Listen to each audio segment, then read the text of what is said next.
시청자 여러분 안녕하십니까? 경북 동해안은 폭염경보가 내려진 가운데 낮 최고 기온이 40도에 육박하는 등 찜통더위가 기승을 부렸습니다. 오늘 낮 최고 기온은 경주가 39.7도로 전국 최고를 기록했고 포항이 38.6도 그리고 영덕이 38.1도까지 올랐습니다. 내일도 오늘과 비슷한 폭염이 이어질 것으로 보입니다. 내일 동해 남부 앞바다의 물결은 0.5에서 1m로 일겠습니다. 포항시는 가뭄이 심각해지자 오늘부터 가뭄 대책 상황실을 운영합니다. 포항의 주요 상수원지 저수율은 진전지가 38%까지 떨어져 취수를 중단했고 눌태지 45%, 오어지는 25%로 상황이 악화되고 있습니다. 포항시 수돗물의 절반을 공급하는 이마댐과 영천댐도 저수율이 37%로 지난해 41%보다 낮습니다. 농업용수도 농어촌공사가 관리하는 대형 저수지는 저수율이 39%까지 떨어져 벼논 9.6헥타르가 피해를 입고 있습니다. 가로수 관리에도 산불 진화 차량 5대와 간이 차량 16대를 활용해 관수 작업을 하기로 했지만 상당수 가로수는 이미 고사에 벌목하고 있어 대책이 조금 늦었다는 지적입니다. 김관용 경북도지사와 이강덕 포항시장은 동해안 발전본부 청사 포항 건립을 줄곧 약속해왔지만 임기가 다 돼가도록 아직 첫 삽조차 뜨지 못하고 있습니다. 동해안 발전본부는 2019년에 완공될 예정인데 포항에 임시청사라도 설치해야 한다는 지적이 제기되고 있습니다. 김영일 기자가 보도합니다. 김관용 도지사는 동남권의 균형 발전과 행정 수요를 위해 환동의 출장소를 2015년 말까지 설립하겠다고 약속해왔습니다. 동남권 주민들의 편의 향상과 행정 수요를 효율적으로 처리하기 위해서 금년 내에 환동의 출장소를 설치를 목표로. 이강덕 포항시장도 같은 약속을 해왔습니다. 환동에 본부를 설치하겠다고 그렇게 올 초에 밝힌 바가 있습니다. 우리 포항에 적합한지를 보고 제가 계속 추진을 할 생각입니다. 이후 환동의 출장소는 동해안 발전본부로 이름이 바뀌었고 포항에 설립하기로 결정됐지만 2년이 지나도록 아직 첫 삽조차 뜨지 못하고 있습니다.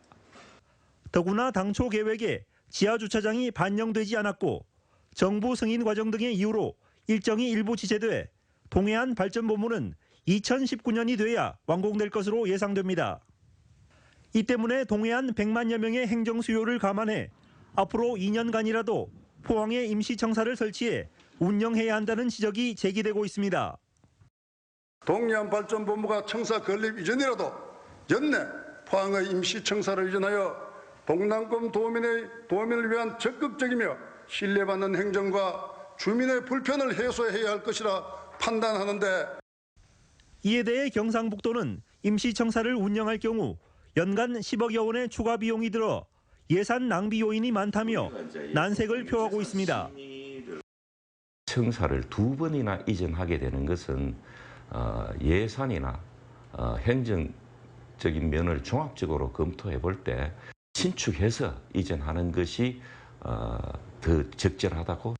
또 포항시도 동해안 발전본부가 내년 3월 착공 예정으로 순조롭게 진행되는 상황에서 임시청사는 현실적으로 힘들다는 입장입니다.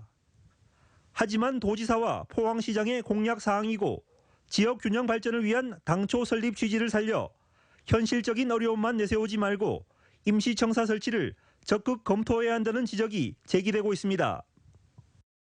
경북도지사의 공약 사업이었음에도 불구하고 제대로 이행이 되지 않고 있습니다. 의지가 있다면 지금이라도 당장 임시청사로 이전을 해야겠고요. 포항시도 이 부분에 대해서 너무 안이하게 대처하고 있는 게 아닌가 생각이 됩니다. 임기 내 동해안 발전본부의 설립이 불가능한 상태에서 임시청사마저 설치하지 않을 경우 김관용 도지사와 이강덕 포항시장에 대한 책임론이 불가피합니다. MBC 뉴스 김혁일입니다. 오늘 12월 개통 예정인 동해선 포항 영덕 구간 개통 준비가 순조롭게 진행되고 있습니다. 철도시설공단은 지난달부터 철도 개통 전담반을 꾸려 운영에 들어갔으며 오늘 10월부터 본격적인 영업 시운전에 들어갈 계획입니다. 동해선 포항 삼척 구간 가운데 1단계로 개통되는 포항 영덕 구간은 44.1km로 이 구간을 열차로 달리면 버스로 1시간 걸리던 이동 시간이 25분으로 단축됩니다. 전국 공무원 노조 포항시 지부는 공무원 인사의 외부의 청탁을 근절하라고 요구했습니다. 포항시청 공무원 노조는 성명을 통해 최근 전 직원을 대상으로 실시한 여론조사에서 80.8%가 인사청탁자에 대해 불이익 적용을 찬성했을 정도로 인사청탁이 공직자들의 청렴도와 사기를 떨어뜨린다고 지적했습니다. 이에 따라 노조는 국회의원과 시도의원, 각종 단체와 언론인은 포항시 인사 개입을 중단하고 포항시장도 인사청탁 관련자들을 청탁금지법에 따라 엄정 조치하라고 요구했습니다. 오늘 11월에 베트남에서 열리는 호찌민 경주 세계문화엑스포를 앞두고 성공 개최를 위한 중앙자문단 회의가 서울 프레스센터에서 열렸습니다. 이번이 세 번째인 자문회의에서 경주 세계문화엑스포 조직위원회는 20여 명의 자문위원 등 각계 인사 30여 명이 참석한 가운데 행사 계획과 추진 상황을 보고하고 의견을 들었습니다. 호찌민 경주 세계문화엑스포는 오늘 11월 9일부터 12월 3일까지 25일간 베트남 호찌민 시청 앞 일원에서 30개 프로그램으로 진행됩니다. 폭염이 이어지면서 온열 질환자도 속출하고 있습니다. 질병관리본부에 따르면 지난 5월 29일부터 어제까지 경북 지역 온열 질환자는 24명, 대구는 3명이 발생했습니다. 연령대별로는 60대 이상이 10명, 50대 10명, 40대 이하가 7명입니다. 질병관리본부는 폭염 때는 외출을 줄이고 물을 자주 마셔야 한다고 조언했습니다. 환동해권 국가의 관광과 문화, 경제 분야 협력 방안을 모색하는 제5회 환동해 국제심포지엄이 오늘 포항시청 대회의실에서 열렸습니다. 이번 국제심포지엄에는 러시아, 일본, 중국, 한국 등 4개국의 권위 있는 연구자들이 참여해 포항시 사례를 중심으로 한 환동해 문화관광의 가능성과 동북아의 물류경제, 두만강 지역 관광 협력 방안 등을 논의했습니다. 특히 오늘 심포지엄에서는 태영호 전 주영 북한 대사관 공사가 기조 강연을 했습니다. 국립공원관리공단 경주국립공원사무소는 오늘 남산 삼릉에서 생태계 교란식물 제거 활동을 했습니다. 이번 행사에는 경주국립공원사무소 직원과 자원봉사자 등 70여 명이 참여해 9천여 제곱미터에 걸쳐 대표적인 생태계 교란식물인 돼지풀 등을 제거했습니다. 경주국립공원사무소는 외지식물의 생태계 교란이 심해진다고 보고 지속적인 퇴치 운동을 펴기로 했습니다.